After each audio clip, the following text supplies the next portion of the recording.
I remember her most often in prayer. She made long, rambling prayers out of suffering and hope, having seen many things. I was never sure that I had the right to hear. So exclusive were they of all mere custom and company.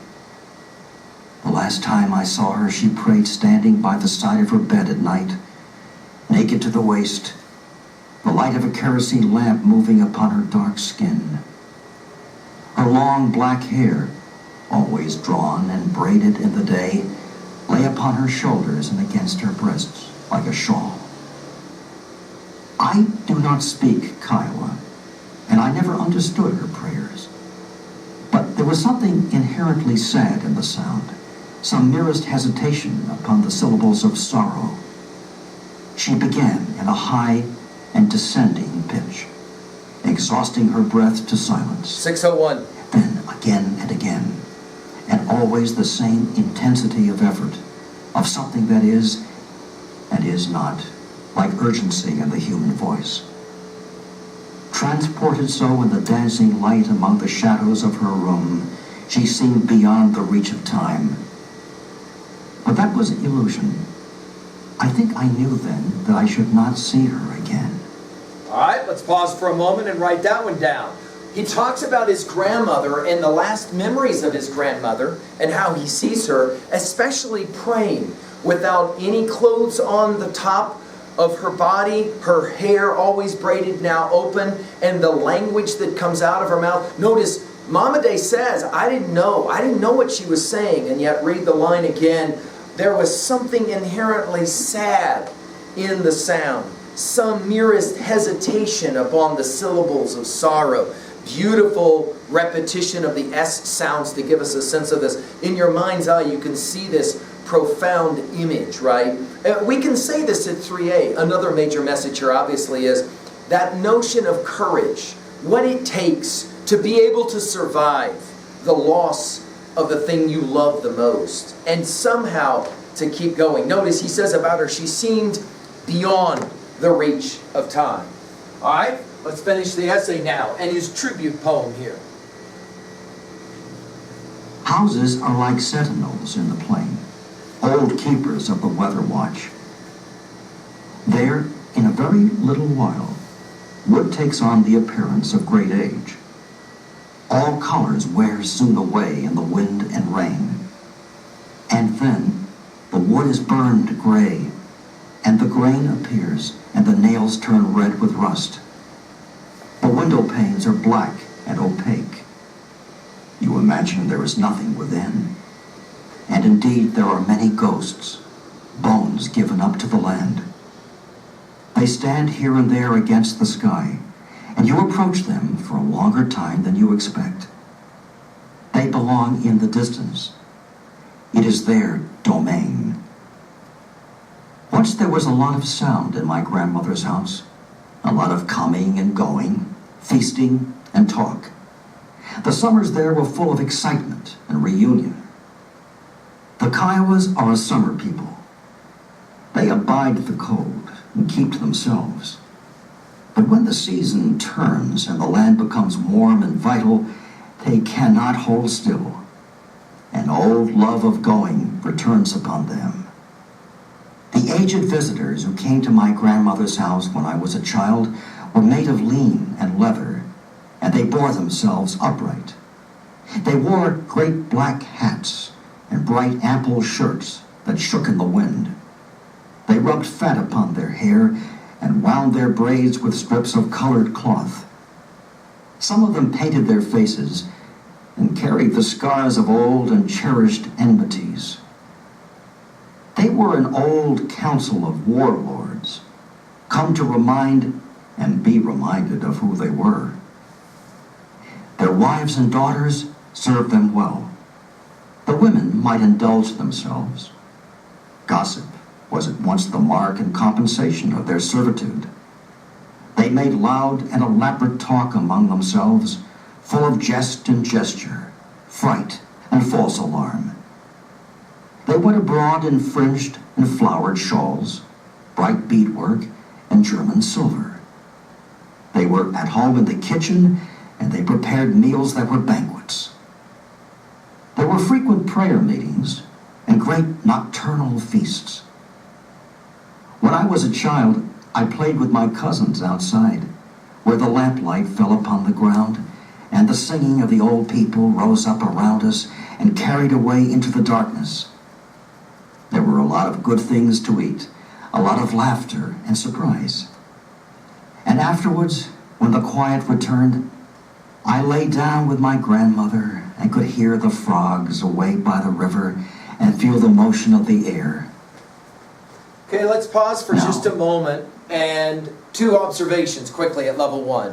One, notice his comment about the houses. This is a brilliant passage for us on page 601 because he describes the dilapidating house so that ultimately it becomes really, really old and worn out. But of course, let's put it at 2b. This discussion of houses is also, of course, a conversation about symbolism. What does it mean to say that a house deteriorates? That you begin to lose the thing that matters most to you. It starts to wear out. Of course, he then starts to talk about all the wonderful sounds back that he can remember from his grandmother's house. He can remember all the people who showed up. And then he describes the women, and he talks about the different roles that they played. And then he talks about the prayer meetings and the feasts, and especially the singing and the laughing. In other words, what is the author's purpose here at 2b? To show that these are a people who remained capable of still singing and laughing. Of course, in the end now, as the essay finishes, we have the funeral silence in the rooms. Let's finish now. Oh, there is a funeral silence in the rooms, the endless wake of some final word. The walls have closed in upon my grandmother's house. 602. When I returned to it in mourning, I saw for the first time in my life how small it was. It was late at night. There was a white moon, nearly full. I sat for a long time on the stone steps by the kitchen door. From there, I could see out across the land. I could see the long row of trees by the creek, the low light upon the rolling plains, and the stars of the Big Dipper. Once I looked at the moon and caught sight of a strange thing. A cricket had perched upon the handrail, only a few inches away from me. My line of vision was such that the creature filled the moon like a fossil. It had gone there, I thought, to live and die. For there, of all places, was its small definition made whole and eternal. A warm wind rose up and purled like the longing within me. The next morning, I awoke at dawn and went out on the dirt road to Rainy Mountain. It was already hot, and the grasshoppers began to fill the air. Still, it was early in the morning, and the birds sang out of the shadows. The long yellow grass on the mountain shone in the bright light, and a scissortail high above the land. There, where it ought to be, at the end of a long and legendary way, was my grandmother's grave. Here and there on the dark stones were ancestral names. Looking back once, I saw the mountain and came away. All right, so we finished now. He goes back all the way to find his grandmother's grave, and there, notice, he returns to mourning. Notice the power of that word mourning at on page 602, because there's mourning as in the beginning of the day, but there's mourning as it's spelled here. That is to say, what is lost. He comes back to his grandmother's house, and it looks different. We could probably ask you at 3B a time that this happened for you when you went back to a place that you knew as a child, and it somehow seems so different, so much smaller. Notice he has a strange sight. It becomes a central symbol in this essay. The cricket, who, notice, has been like a fossil. That is to say, a simile, comparison using like or as, like a fossil, right? And it displays in some ways the longing. Finally, at the end of the long and legendary way that has been his journey, his pilgrimage as he calls it, there is his grandmother's grave. All right, that's level 1. Let's do level 2A really quickly. Themes, messages. We've listed several already. The need to remember the past and to respect the ways of the old. Very important, obviously, in this discussion. As well, the importance of the older people in our lives that we don't often understand until after the fact, when it's already gone. At 2B, of course, the author's purpose here. And what is the purpose here for this author? Obviously, to celebrate his grandmother, to talk about the passing of a culture, the tragic passing of a culture. For 3A, what is it for you that is the comparison of texts that you want to work with? Since we're going to write on this topic, maybe, let's go ahead and think about the ways in which this text relates to the text that we looked at before, the internment in the Japanese camp. How do the two of them go together? They're both obviously reflective, looking back. They both obviously have to do with the situation of dealing with a really tough situation in one's life. What are some other titles for you that come to mind? What are your native titles that talk about native cultures, native peoples, and the struggles for those native peoples? Write this title down. A really famous one, Bury My Heart at Wounded Knee, one of the classic treatments of this situation of the loss of so much of the native people's lands and their life and their culture.